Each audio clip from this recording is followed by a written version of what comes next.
जय श्री राम। भरत ने ऐसी अनेक अप्रिय घटनाओं को जो इसके पूर्व उन्होंने कभी नहीं देखी थी, यूं देखकर उदास मन से अपने पिता के घर में प्रवेश किया। भरत पिता के घर में पिता को न देखकर माता के दर्शन की लालसा से अपनी माता के घर में गए।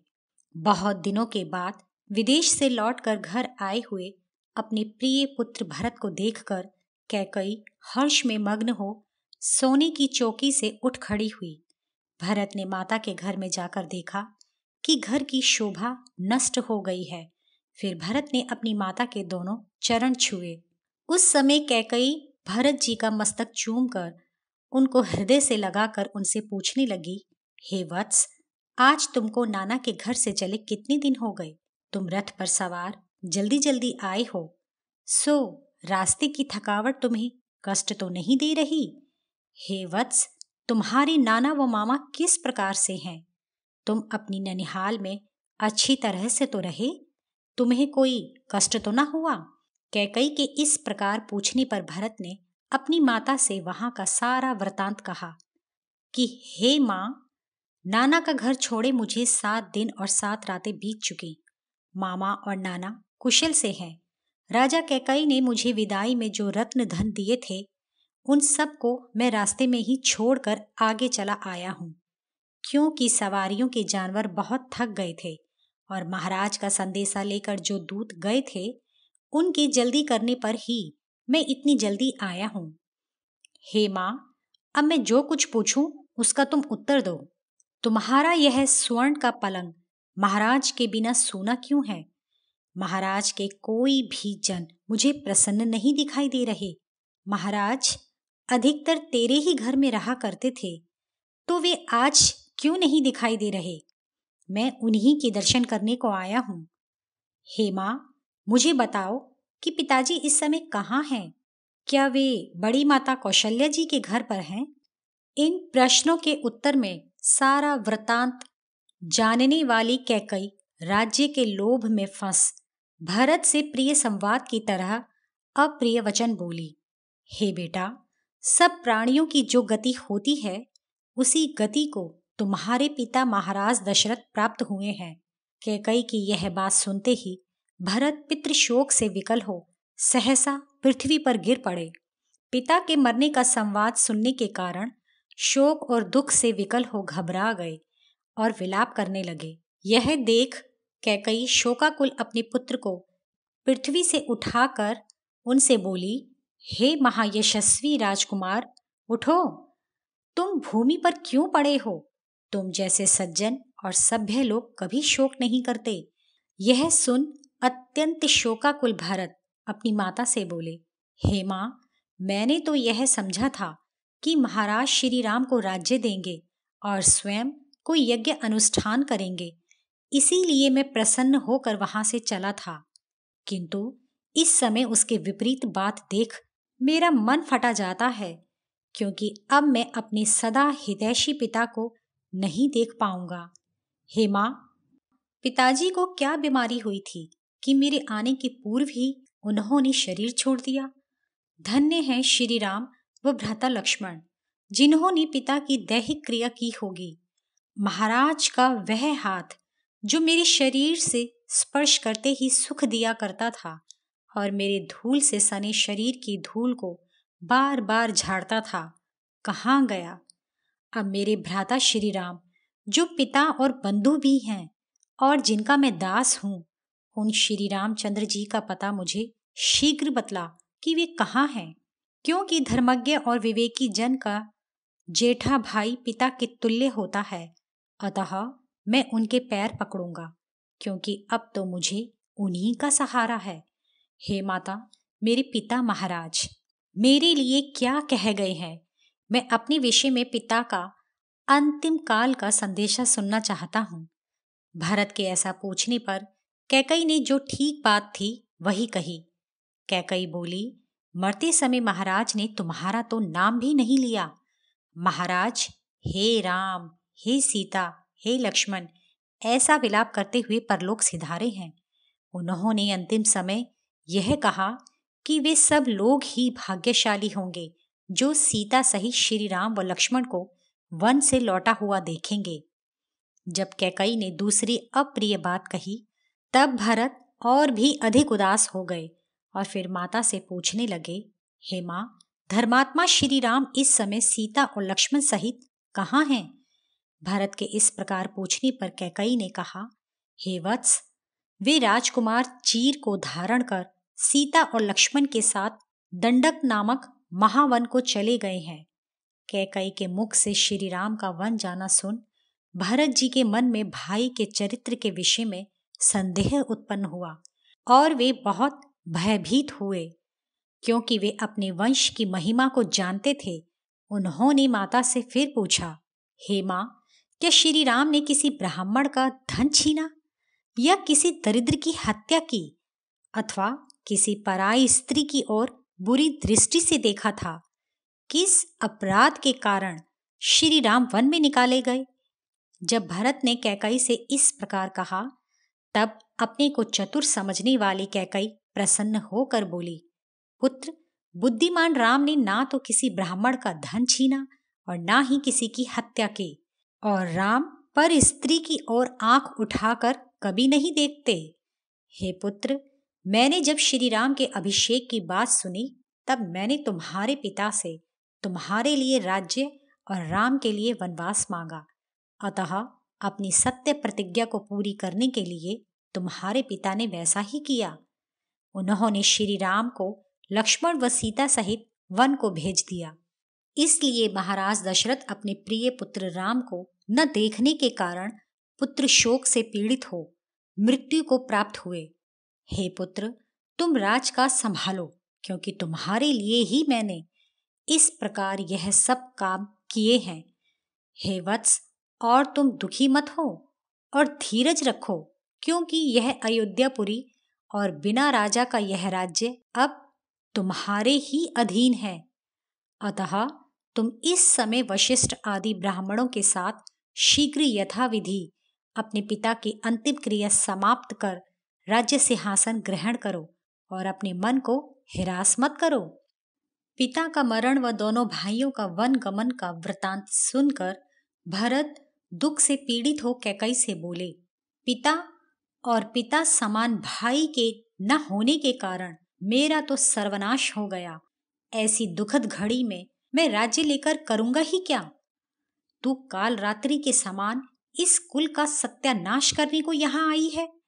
अरे पापिष्टे, तूने महाराज को मार डाला। अरे कुल नाशिनी, तूने मोहवश इस घराने का सारा सुख नष्ट कर डाला। मेरे पिता ने तुझे पाकर बड़ा दुख और कष्ट भोगा। तुझ जैसी के साथ रहकर माता कौशल्या व माता सुमित्रा का पुत्र शोक से पीड़ित होकर जीवित रहना बहुत कठिन है। मेरे भ्राता राम तेरी वैसी ही सेवा किया करते थे जैसी कि वे अपनी जननी कौशल्या की किया करते थे। मेरी बड़ी माता कौशल्या, जो भावी विपत्ति को जानती थी, फिर भी धैर्यपूर्वक तेरे साथ सगी बहन जैसा व्यवहार करती थी। उसी के महात्मा पुत्र को तूने वन भेज दिया, और ऐसा करके तुझे तनिक भी दुख नहीं? मेरी श्री राम में कैसी भक्ति है, यह बात तूने न जानी, इसलिए तूने लालच में फंस राज्य के लिए यह महा अनर्थ कर डाला। मैं श्री राम व लक्ष्मण के बिना किस प्रकार इस राज्य की रक्षा कर सकूंगा? महाराज दशरथ श्री राम पर भरोसा रखते थे, अतः मैं किसके भरोसे पर बड़े भारी राज्य भार को उठा सकूंगा? जिस भार को बड़ा बलवान बैल खींच सकता है, उसे छोटी उम्र का बछड़ा कैसे खींच सकता है? यदि मैं साम दाम आदि उपायों से अथवा बुद्धि बल से इस राज्य भार को उठा भी सकूं, तो भी पुत्र के राज्य की अभिलाषा करने वाली तेरी इस कुटिल इच्छा को मैं कभी पूरा न होने दूंगा। श्री राम को तुझ में माता के समान श्रद्धा न होती तो मैं तुझ पापिन को अवश्य त्याग देता। अरे पापिन, हमारे पूर्वजों की प्रथा को कलंकित करने वाली यह बुद्धि तुझ में कैसे उत्पन्न हुई? क्योंकि इस राजवंश में पीढ़ियों से यही प्रथा चली आ रही है कि सब भाइयों में जो बड़ा होता है वही राजगद्दी पर बैठता है और छोटे उसके अधीन रहते हैं। आज तूने धर्म प्रतिपालक एवं अच्छे चरित्र से सुशोभित इक्ष्वाकु कुल वंश का गर्व धूल में मिला दिया। हे पापिन, याद रख, चाहे जो कुछ हो, मैं तेरी इच्छा कभी पूरी न करूंगा। अब मैं श्री राम को वन से लौटा लाऊंगा और उनका दास बनकर और मन लगाकर उनकी सेवा भी करूंगा। इस समय तूने एक पुत्र वाली उन साध्वी कौशल्या से उनके पुत्र का विछोह करा दिया है, अतः तू इस लोक और परलोक में सदा ही दुख भोगेगी। मैं उन महाबली कौशल्या नंदन को वन से लौटाकर स्वयं मुनि सेवित वन में जाकर रहूंगा, क्योंकि हे दुष्ट विचारों वाली पापिन, जब पुरवासी मेरी ओर आंसू भरे नेत्रों से देखेंगे, तब मैं तेरे इस पापपूर्ण कृत्य को कैसे सहन कर सकूंगा। अब तो तेरे लिए यही उचित है कि या तो तू अग्नि में भस्म हो जा या दंडक वन चली जा, क्योंकि बिना मरे तेरे लिए कोई उपाय नहीं है। मेरे मन की कसक तभी मिटेगी जब मैं श्री राम को लौटा लाऊंगा। भरत जी इस प्रकार विलाप करते करते क्रोध में भरकर पृथ्वी पर गिर सर्प की तरह फुफकारने लगे। कुछ समय पश्चात भरत सचेत हो नेत्रों में आंसू भर तथा अपनी माता को दीन देख और मंत्रियों के बीच बैठ मंत्रियों को बताया कि उनकी माता कैकई ने जो कुछ किया है उसमें उनकी कोई सहमति नहीं थी। वे बोले, मेरी तो कभी यह अभिलाषा नहीं है कि मैं राज्य करूं और ना ही इस विषय में कभी माता से मैंने परामर्श ही किया है।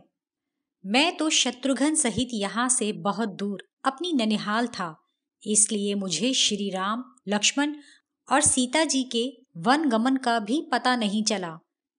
इस प्रकार रोते चिल्लाते हुए भरत जी का कंठ स्वर पहचान कर कौशल्या जी सुमित्रा से बोली, जान पड़ता है निष्ठुर कर्म करने वाली कैकई का पुत्र भरत आ गया है। मैं उसे देखना चाहती हूँ। श्री राम के वियोग के शोक से अति दुर्बल शरीर, कांतिहीन मुख वाली कौशल्या थर थर कांपती हुई भरत की ओर चली। उधर भरत भी शत्रुघ्न के साथ कौशल्या के भवन की ओर चले। कौशल्या को दुखी और बहकी बहकी देख दोनों भाई भरत और शत्रुघ्न अत्यंत दुखी हो कौशल्या से लिपट कर रोने लगे। माता कौशल्या उस समय अत्यंत दुखी हो शोक के मारे भरत को लिपटा कर कहने लगी, तुमने राज्य पाने की कामना की थी, लो तुम्हारी माता ने निष्ठुर कार्य करके तुम्हें राज्य दिला दिया और मेरे पुत्र को चीर पहनाकर वन में भेज दिया। वह ऐसा किए बिना भी तो तुम्हें राज्य दिलवा सकती थी। अब तू ही मुझे वहां छोड़ आ जहां मेरा पुत्र तप करता हुआ दुख भोग रहा है। जब कौशल्या ने इस प्रकार कठोर वचनों के ताने मारे, तब भरत जी को वैसा ही कलेश हुआ जैसा कि घाव में सुई चुभोनी पर होता है। तब बहुत विलाप कर वे कौशल्या जी के चरणों में गिर पड़े और कौशल्या से हाथ जोड़कर कहा, हे माता, तुम जानती हो कि श्री राम में मेरी कितनी अधिक दृढ़ प्रीति है। मैं इस समस्त घटना से अनभिज्ञ और निर्दोष हूँ। ऐसा होने पर भी तुम मेरी निंदा क्यों करती हो?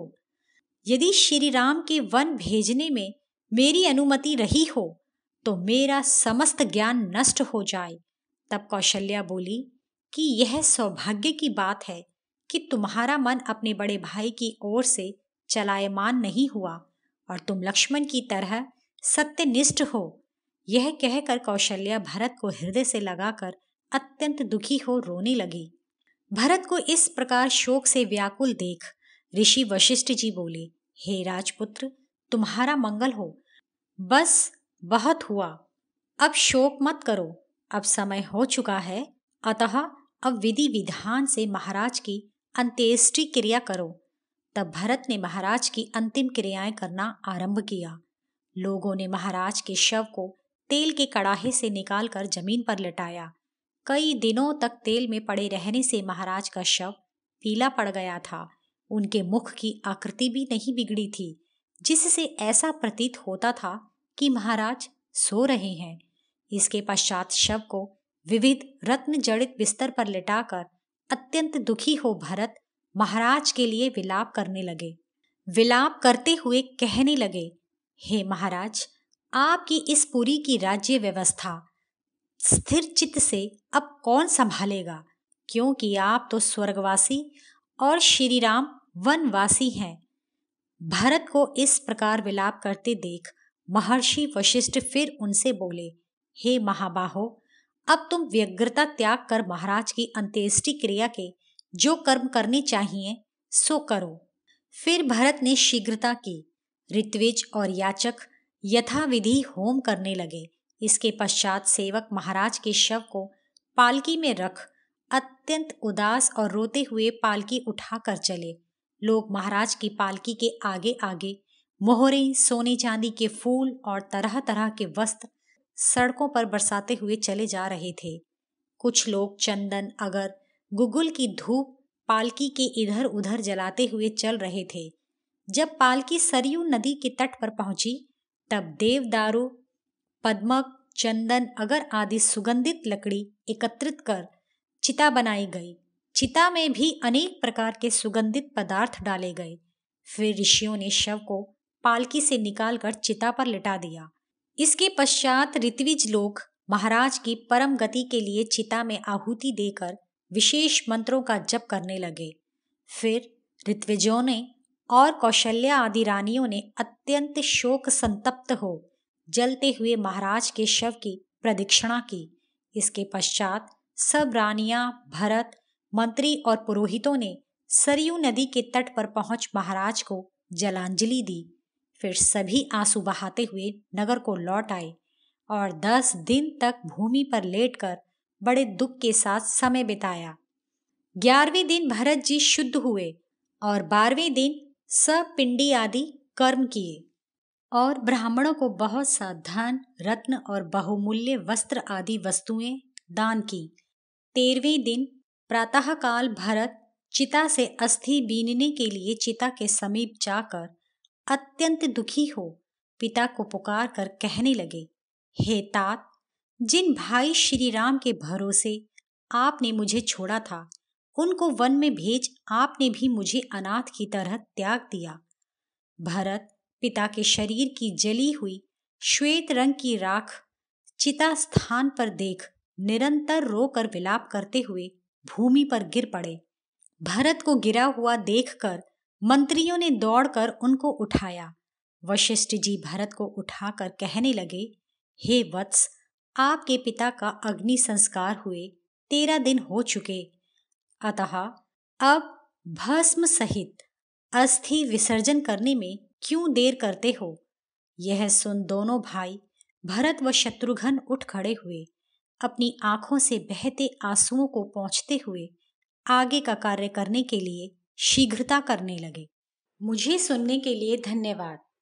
आपको यह कैसा लगा? अपने विचार अवश्य ही बताएं।